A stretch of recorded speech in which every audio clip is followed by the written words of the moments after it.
They thought grief would make her easy to erase, but the truth was already standing in the room. The first sound that shattered the funeral was not a sob, not the soft hum of the organ, not even the rain tapping against the stained glass windows of New Hope Baptist Church. It was the sharp click of metal closing around Danielle Brooks's wrists. For one suspended second, no one moved.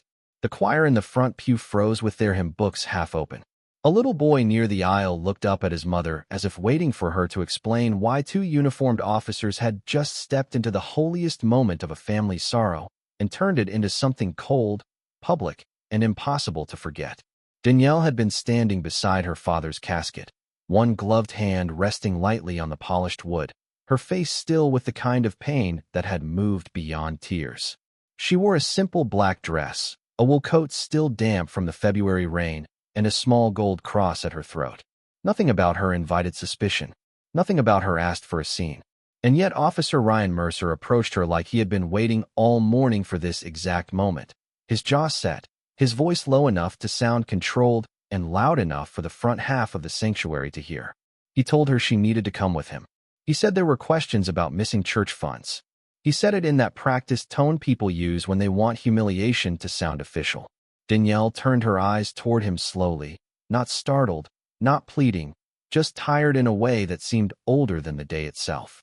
Around her, white lilies lined the altar, their sweet fragrance mixing with wet coats, old wood, and the fading perfume of mourners who had come to say goodbye to Bishop Elijah Brooks, a man who had spent 40 years preaching dignity to people the world preferred not to see.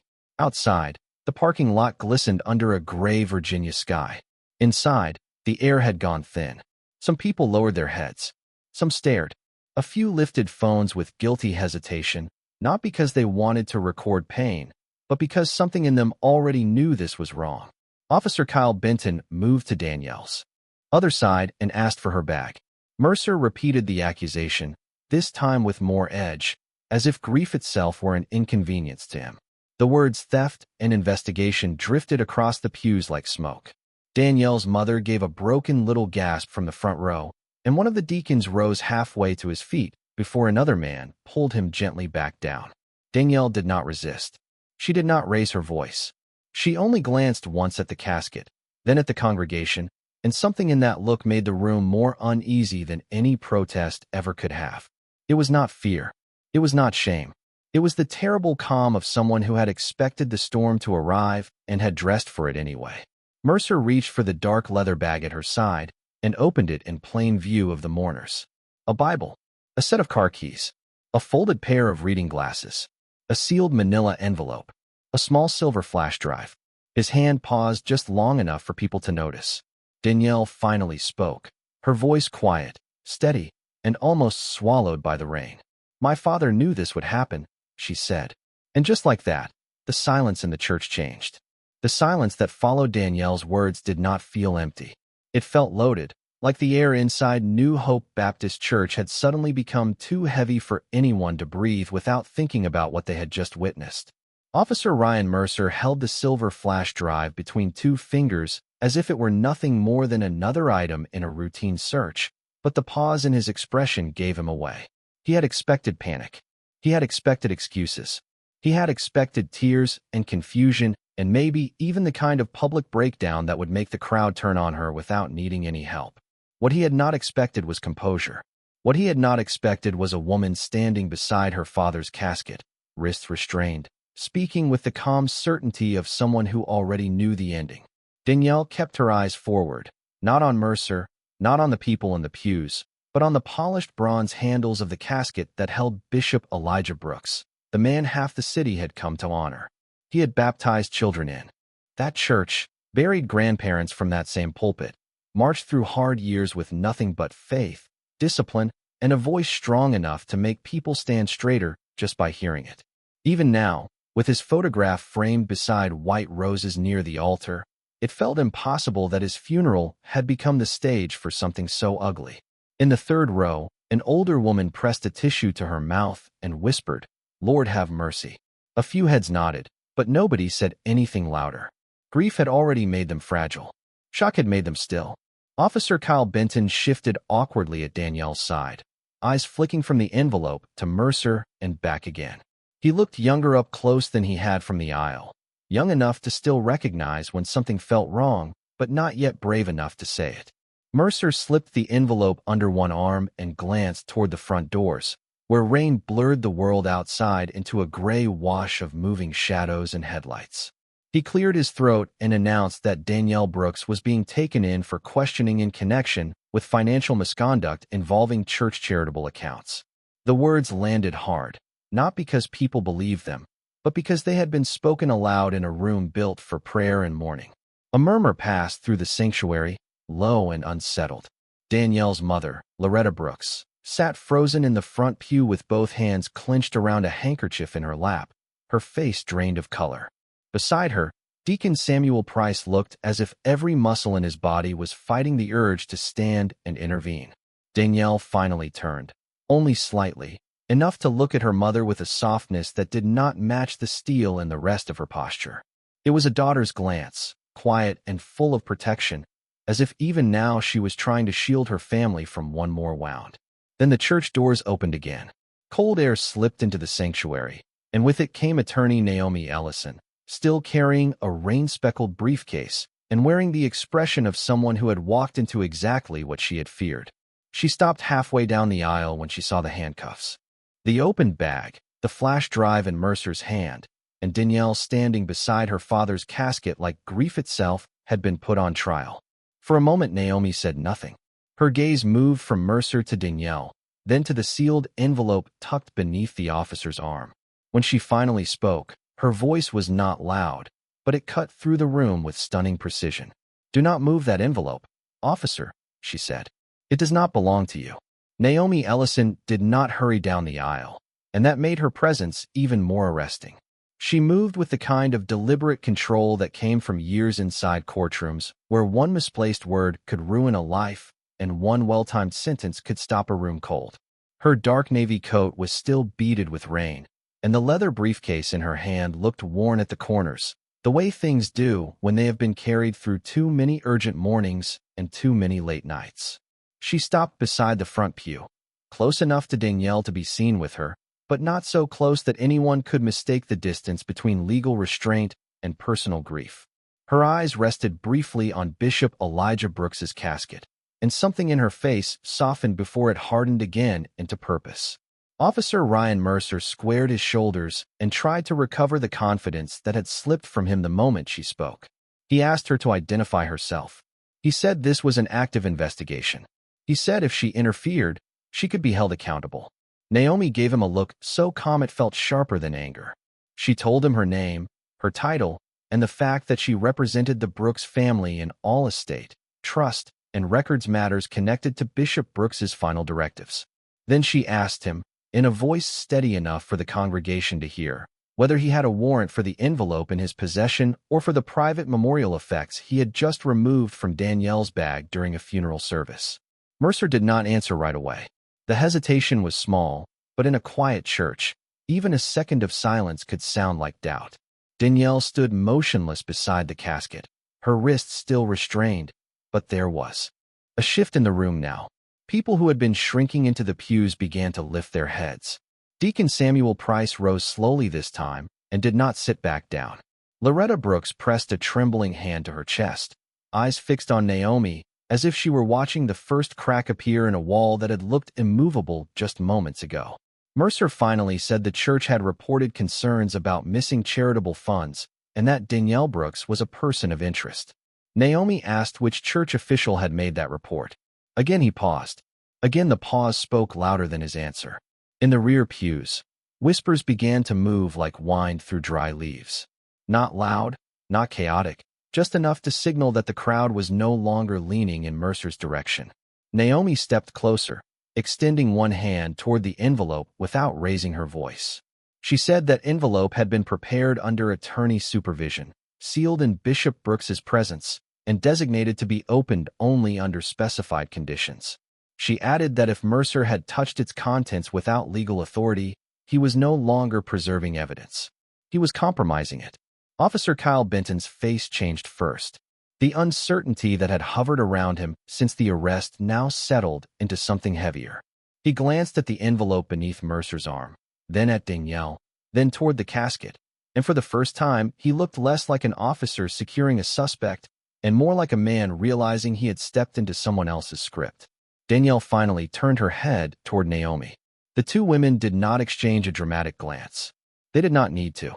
There was history in that silence, preparation in it, and a shared understanding that whatever came next had been set in motion long before the rain began falling that morning. Then Naomi opened her briefcase, removed a single folded document with a notary seal visible at the bottom, and held it up for the front rows to see. Bishop Elijah Brooks, she said, anticipated this exact moment, and everything he wanted known is in writing. For a moment, no one in New Hope Baptist Church seemed willing to blink. Naomi Ellison held the notarized document at chest height, and the faint rustle of paper in her hand somehow sounded louder than the rain outside, louder than the shifting shoes on the polished floor, louder even than the unsteady breaths moving through the pews. Officer Ryan Mercer looked at the seal, then at Naomi, then at the congregation that was no longer watching him with automatic trust. He had entered the sanctuary with the posture of a man who believed a badge would settle the matter before anyone thought to question him. Now that certainty was beginning to fray around the edges, Danielle Brooks remained beside her father's casket, her shoulders square, her face composed, her grief still present but no longer standing alone. It had been joined by something else now, something colder and harder to dismiss. Naomi said the document in her hand was a formal witness statement executed by Bishop Elijah Brooks 48 hours before his death, signed before two witnesses and entered into protected legal record. She spoke slowly, not for drama, but because every word mattered. She explained that Bishop Brooks had become aware of serious irregularities involving church outreach funds, memorial donations, and scholarship money intended for local students. He had not trusted the matter to internal review. He had not trusted rumor. And he had not trusted the people suddenly acting shocked that questions were being asked. A murmur moved across the room, this time sharper, more focused. Names were not spoken yet, but suspicion had changed direction. In the second pew on the left, Trustee Harold Pike shifted in his seat and adjusted his collar for the third time in less than a minute. Beside him, Sister Vanessa Cole clasped her handbag with both hands so tightly that the leather creased under her fingers. Danielle noticed. Naomi noticed. And though Mercer tried to keep his expression flat, he noticed too. The sanctuary had become a place of mirrors, every face revealing more than words would. Naomi continued. Bishop Brooks had feared that if the truth surfaced too soon, the records would disappear.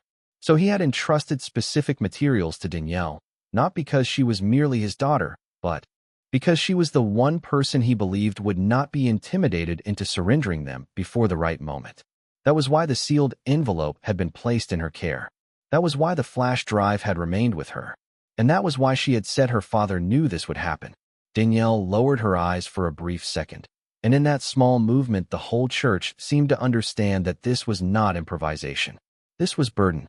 This was a daughter carrying one final duty for a father who had seen darkness gathering around the people he served. Mercer finally tried to interrupt. He said none of that changed the fact that an official complaint had been filed. Naomi asked him again who had filed it. This time he answered, Trustee Harold Pike. The sound that followed was not outrage. It was worse. It was recognition. Heads turned in near perfect unison toward the left side of the sanctuary, where Harold Pike sat rigid beneath the gaze of neighbors, choir members, and parents whose children had once received help from the very scholarship fund now being spoken about in careful, devastating terms. Pike began to say there had been concerns, that people had questions, that he was only protecting the church. But even as he spoke, his voice sounded smaller than before, like a man hearing his own excuse collapse in real time. Naomi did not argue with him. She simply opened the document and read one sentence aloud. If any accusation is made against Danielle Brooks on the day of my burial, it shall be understood as an attempt to seize evidence before the truth is revealed. By the time she finished, the church was no longer in shock. It was listening. The effect of that single sentence settled over New Hope Baptist Church with the slow, crushing weight of something final. It did not burst through the room like thunder. It spread like truth usually does, quietly at first, then all at once, until every face in the sanctuary seemed touched by it. Trustee Harold Pike remained seated, but the confidence that had once made him look important now seemed to drain out of him inch by inch. His mouth opened as if to explain, then closed again when he realized. Explanation required authority, and authority was slipping from him in plain view of the very people he had spent years trying to impress. Danielle Brooks stood exactly where she had been, her wrists still bound, her father's casket beside her, her gaze steady and unreadable. There was no triumph in her expression, no satisfaction. That was what made her presence so powerful. She was not feeding on the moment. She was enduring it. And in a room filled with people who had spent their lives learning how often dignity had to survive where fairness did not, that difference mattered. Naomi Ellison lowered the document only slightly and let the words she had just read do their work. She did not rush to fill the silence. She let it live. In the front pew, Loretta Brooks began to cry again. But these were not the same tears that had fallen when the officers first stepped into the aisle. Those had been the tears of helplessness, the tears of a widow watching grief turn into humiliation before she could stop it. These were different. These carried recognition. Her husband had seen farther than everyone else. Even dying, he had still been protecting his family. Deacon Samuel Price stepped away from the pew at last and came to stand just behind Loretta, one hand resting gently on her shoulder, his eyes fixed not on Danielle, but on Harold Pike. Around them, the church moved in small, telling ways. A choir member lowered her phone. An usher who had looked uncertain a minute earlier now folded his arms and stared at Pike with visible disappointment. Two women in black hats leaned toward each other, not to gossip, but to recall details that suddenly made sense. Missed checks, delayed scholarship payments, memorial donations that had never quite reached the families they were supposed to help. Broken promises explained away with careful smiles. The sanctuary was becoming a ledger of memory, and every quiet recollection was another entry against the people who had counted on no one comparing notes. Officer Kyle Benton shifted his weight and looked toward Mercer as if waiting for some command that would make this simpler. But there was no simple way out now. Mercer still held himself stiffly, but he no longer looked like the man who had walked in believing this was routine. Naomi took one careful step toward him and extended her hand, palm open, requesting the envelope and the flash drive. When he hesitated, she reminded him that any further interference with protected legal material would be entered into the record. Record. The word seemed to strike something in him. Not conscience, not shame, calculation. Because this was no longer a scene inside a grieving church that could be controlled by volume or posture.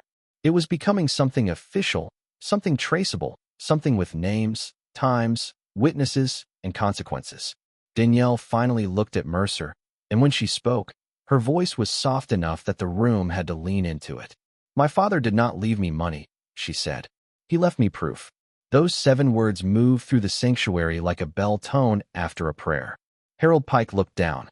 Vanessa Cole looked away. Benton swallowed hard. And for the first time since the handcuffs had closed around Danielle's wrists, Officer Ryan Mercer seemed to understand that this funeral had never been the end of anything. It was the moment the truth had chosen to arrive. Naomi Ellison did not repeat Danielle's words. She did not need to. In a room where grief had already stripped everyone down to what was real, the sentence hung in the sanctuary with a force no raised voice could have matched. "My father did not leave me money.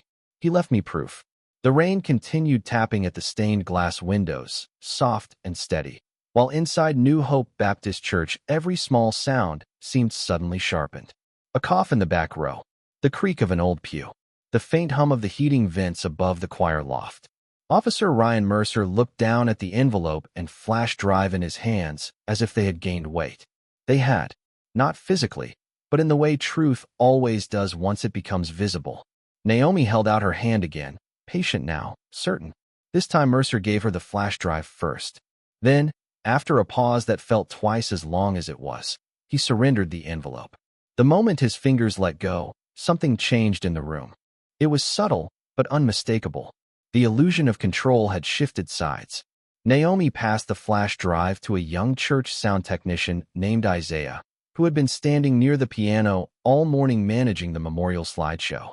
He looked startled when she called his name, but he stepped forward quickly, careful with the device, his eyes moving from Naomi to Danielle with the solemn understanding that whatever was on it mattered far beyond this service. Naomi asked if the projector and speakers were still connected. Isaiah nodded. His hands trembled only once as he moved toward the media table at the side of the sanctuary. Near the second pew, Harold Pike rose abruptly as if he meant to object, but the room met him with such cold attention that he stopped before any words could fully form. He looked toward Mercer, searching for rescue, but Mercer no longer seemed interested in meeting anyone's eyes. Danielle stood beside her father's casket with her hands still restrained in front of her, yet somehow she looked like the only free person in the building. Naomi turned to her gently and asked whether she wanted the handcuffs removed before they went any further. Danielle glanced toward her mother, then toward the rows of mourners, then back to Naomi. "Not yet," she said. "Let them hear it first." The answer settled over the sanctuary like a second vow. Loretta Brooks lowered her face into her handkerchief and wept quietly, but there was pride in it now, painful and bright. Bishop Elijah Brooks had spent his life teaching that dignity was not weakness, that silence was not surrender, that truth did not require performance to remain powerful. His daughter stood there embodying every lesson. Naomi opened the envelope carefully in full view of the congregation and removed 3 items: a typed letter on church stationery signed by Bishop Brooks, a printed ledger of financial transfers, and a smaller sealed note marked in thick black ink with the words to be read only if Danielle is publicly accused. Even the people in the rear pews leaned forward at that. Isaiah called out softly that the file was ready. Naomi nodded but did not play it yet. First, she held up the ledger and explained that over the past 11 months, memorial donations, scholarship funds, and youth outreach money had been redirected through a series of private transfers approved by signatories within the church board. Several names appeared repeatedly: Harold Pike, Vanessa Cole, and a consulting security payment issued to a civic liaison account tied to Mercer's brother-in-law. This time the murmur that spread through the sanctuary was impossible to mistake. It was not confusion anymore. It was betrayal taking shape. Mercer's head lifted sharply at the mention of the account, and for the first time all morning his composure cracked. Not dramatically, just enough for everyone to see that he had not walked into that funeral by coincidence. Danielle closed her eyes for one brief second, as if bracing herself not against fear, but against the pain of hearing her father proven right. When she opened them again, Isaiah pressed a key on the soundboard, and Bishop Elijah Brooks's voice, warm and weathered and unmistakably steady, began to fill the church. Bishop Elijah Brooks's voice carried through the sanctuary with the strange, sacred power only the dead can have when they are telling the truth. It was not loud. It did not need to be. Age and illness had thinned some of its old thunder, but not its clarity. Every syllable came through the church speaker's warm, deliberate, and unmistakably his, and the moment people heard it, grief changed shape again. It was no longer only sorrow sitting in those pews. It was witness. "My name is Elijah Brooks." The recording began, "And if you are hearing this on the day of my burial, then events have unfolded as I feared they might." A sound moved through the room, barely more than breath, but enough to remind everyone they were not listening to theory or rumor. They were listening to a man who had known his time was short and had spent some of his final strength preparing this moment. Danielle did not bow her head. She stood straighter. Her father's voice seemed to reach past the casket, past the flowers, past the cold humiliation of the handcuffs still around her wrists, and place something steady beneath her feet. Elijah continued, saying he had uncovered financial discrepancies months earlier while reviewing records for the church scholarship fund named after his late sister. At first he believed they were bookkeeping errors. Then he saw the same names approving transfers, delaying reimbursements, and redirecting memorial offerings through shell accounts with vague labels and respectable language. He named Trustee Harold Pike. He named Vanessa Cole.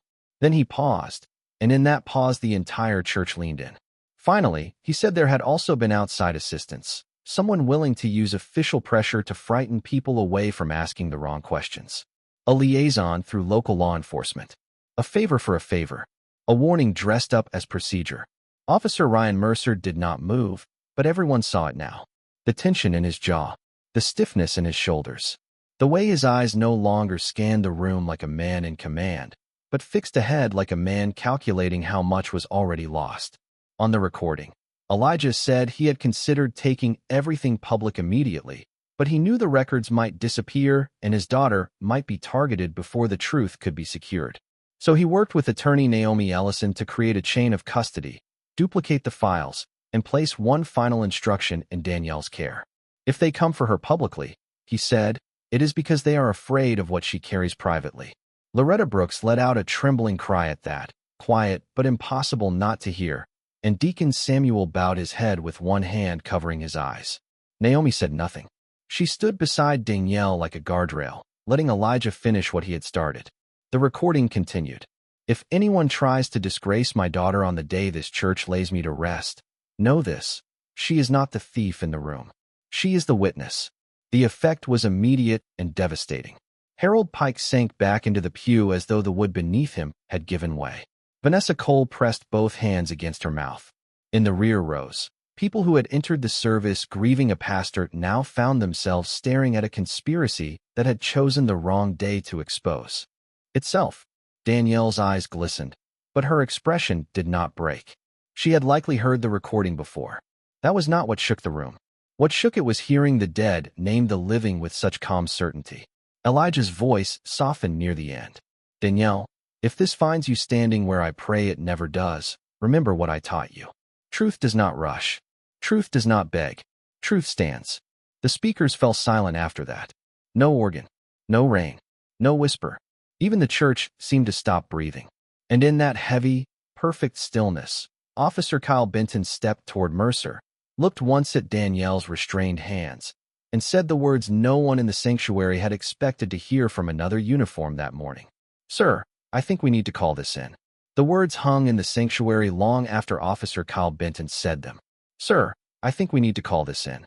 It was not a dramatic sentence. It was not shouted.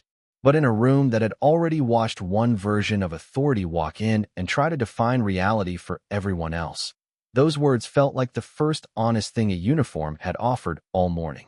Officer Ryan Mercer did not answer right away. His face tightened, not with confusion, but with the unmistakable strain of a man watching control leave the room one quiet inch at a time. The church could feel it. New Hope Baptist had spent decades teaching its people how to recognize posture, tone, and silence for what they were. They knew when power was being performed, and they knew when it was slipping. Mercer glanced toward Harold Pike, then toward Naomi Ellison, then finally toward Danielle Brooks, still standing beside her father's casket with her hands restrained in front of her and her dignity somehow larger than the men who had tried to reduce her. Naomi turned to Benton, not Mercer, and asked him plainly whether he intended to keep a grieving daughter in handcuffs after a recorded witness statement, documented financial records, and a chain of protected legal custody had just been presented in front of an entire congregation. Benton swallowed hard. He looked at Mercer once more, but there was no guidance waiting for him there, only reluctance and calculation. In the third pew, an elderly man rose slowly with the help of a cane. Then another stood. Then a woman in the choir. No one rushed forward. No one shouted. They simply stood, row by row, until the sanctuary became a quiet wall of human presence surrounding Danielle without ever touching her. It was one of the most powerful things Naomi had ever seen, not because it was loud, but because it was disciplined. This was not chaos.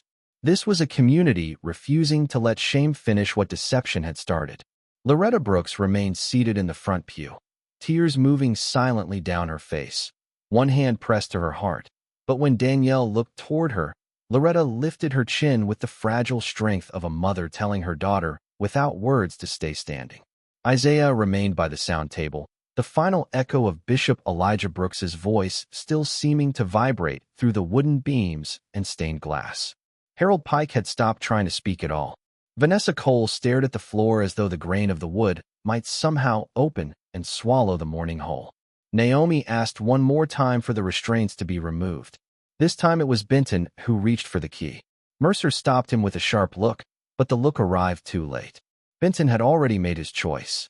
He stepped toward Danielle carefully, almost apologetically, and with hands far less certain than when the officers had first entered the church, he unlocked the cuffs and drew them away. The sound they made opening was softer than the sound they had made closing, but it traveled farther. It moved through the room like release. Danielle lowered her hands slowly and rubbed one wrist with the other, not out of drama, just to remind herself of her own body again. She did not glare at Benton. She did not thank Mercer. She simply turned back toward her father's casket and placed her fingertips on the polished wood for one brief second, as if finishing an interrupted sentence. That was when the church doors opened once more. 2 county investigators stepped inside out of the gray rain, followed by a woman from internal affairs in a camel coat with a badge clipped at her waist and a folder already in hand. Naomi had made the call minutes earlier without anyone noticing. The lead investigator asked for Officer Mercer by name. No one in the sanctuary missed the way his shoulders dropped when he heard it. He began to explain, but the woman from internal affairs held up one hand and said she would prefer he not say anything further until the materials were secured and statements were collected. Then she looked directly at Danielle, then at the casket, then at the rows of mourners who had turned this funeral into a witness chamber without losing an ounce of its sacredness. "I am sorry for this happening here," she said. And for the first time that morning, the apology sounded real. The apology lingered in the sanctuary for a moment, fragile and unfamiliar, and then it gave way to the quiet, measured work of consequences. The county investigators moved with restrained professionalism, collecting the envelope, the ledger, and the flash drive from Naomi Ellison with careful documentation, while the internal affairs officer spoke softly to Officer Kyle Benton near the side aisle. Ryan Mercer stood several feet away, no longer at the center of the room, no longer directing its rhythm, and there was something almost startling in how ordinary he looked without the confidence he had walked in wearing. Harold Pike remained seated with his hands locked together, his face pale beneath the sanctuary lights. Vanessa Cole stared ahead as though refusing to move might somehow delay what came next. But New Hope Baptist Church had already crossed a line that morning, and no one inside it could return to the comfort of not knowing. Danielle Brooks did not follow the investigators with her eyes. She did not watch Mercer. She did not study Harold Pike's expression or listen for whatever defense he might still be trying to build in his mind. Instead, she turned back to her father's casket, and for the first time since the service had been interrupted, she allowed herself to be only a daughter again. She stepped forward slowly, the heels of her black shoes quiet against the polished floor, and rested both hands on the smooth wood. The white lilies beside the casket released their sweet scent into the still air. The rain outside had softened to a fine whisper against the stained glass, and somewhere near the choir loft an old vent clicked on and off with a tired metallic hum. The church, which had spent the last hour absorbing shock after shock, now seemed to gather itself around her. Loretta Brooks rose from the front pew with Deacon Samuel's help and came to stand beside her daughter. She did not speak right away.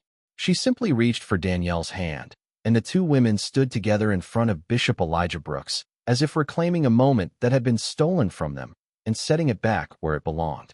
Naomi stepped away then, giving them space, though she remained close enough to be present if needed.